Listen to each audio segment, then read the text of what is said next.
Hello, everybody. I'm a Raging Papist here again with another article from Reaction. Reaction being a Gamergate video games website sort of dedicated to the Reactosphere, the Manosphere, and taking down SJWs everywhere. So, in light of them going out, this is another article for archive purposes before they're gone completely. The name of the article is "Are SJWs Running Out of Things to Be Outraged Over in Games?" by Chad Hargrove. Not this crap again.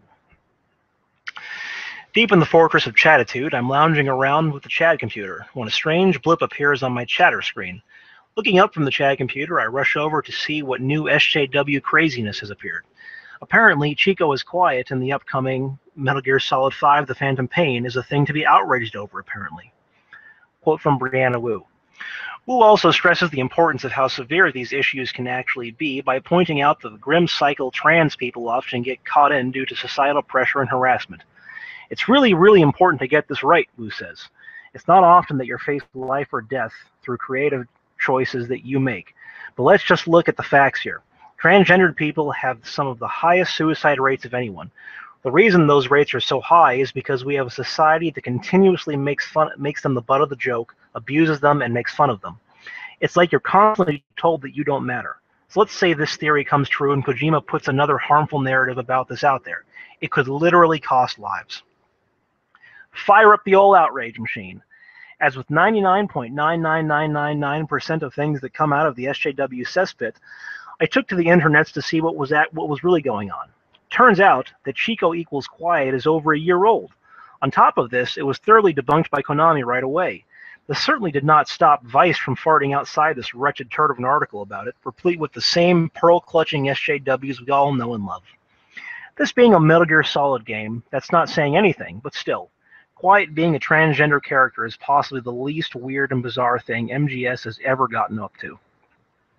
I blame some of this not knowing about Chico equals quiet nonsense to my media blackout of games I'm really looking forward to. I'll indulge in an E3 trailer here and there. There's no way I was going to pass up MGS 5 trailer from this year. Look at this crazy shit. Links to a video of Metal Gear Solid 5 The Phantom Pain. It's been an odd year indeed on my part of learning about the SJW animal as it pertains to the game sphere. It was also the recent discovery that Feminist Frequency just takes the hottest current game and then takes to Twitter, tweeting all this bullshit about how this and that in the game is misogynist, sexist, bigoted, setting society back 2,000 years and so on. Actually play the game to perhaps find those vaunted ists, provide some real context to the fevered proclamations. Nah, it's just easier to blanket accuse the games of something that's not even remotely true if you've actually played the game. You'd think developers would be smarter to hide their misogyny and sexism deeper into their games and stay away from all that surface-level stuff they keep getting accused of.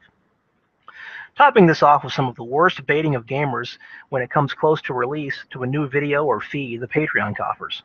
For people that claim to have PTSD and trauma from the internets over their hard stand against these horrible bully gamers, they sure do spend a lot of time trolling them. For all the SJW talk of helping women in games and tech industry, they certainly don't seem to be doing anything but enriching themselves and elevating their own profiles. They give speeches and talks about their SJW bullshit, but not in the realm of the tech industry.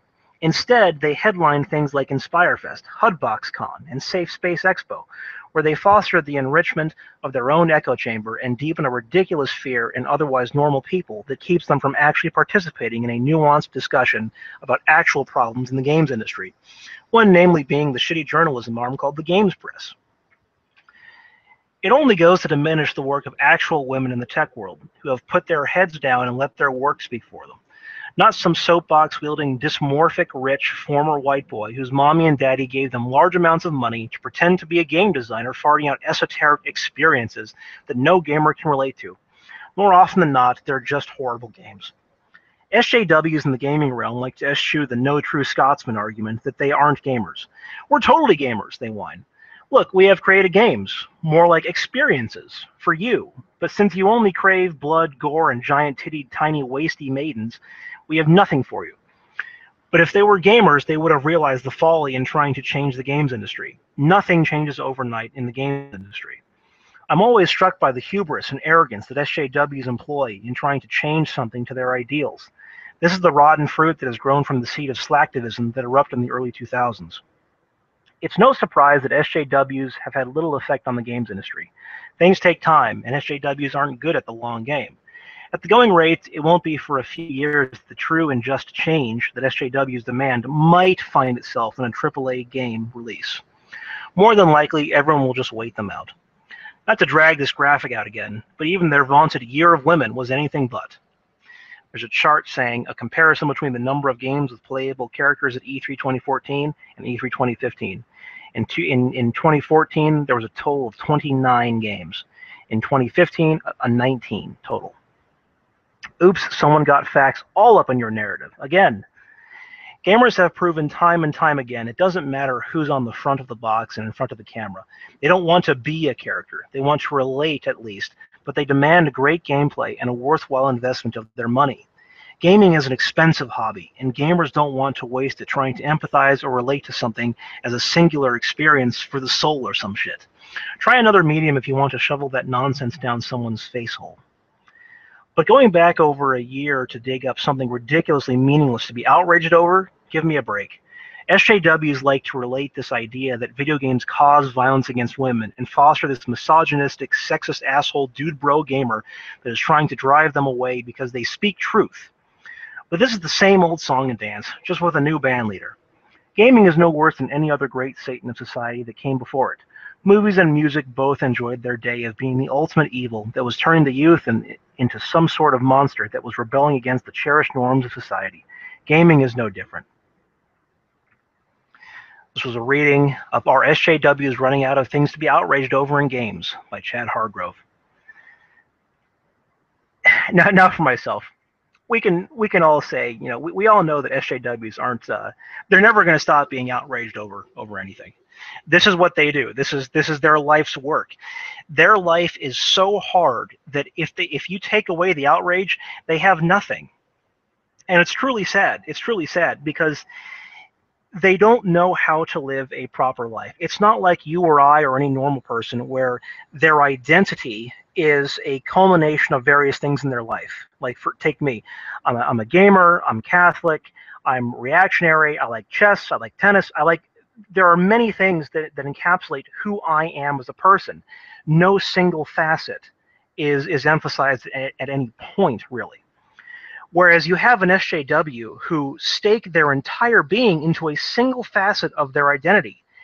And so if that single facet isn't appeased on any day of the week, well, they're going to get angry about it. And you have never any idea what they're going to be upset about. It's impossible.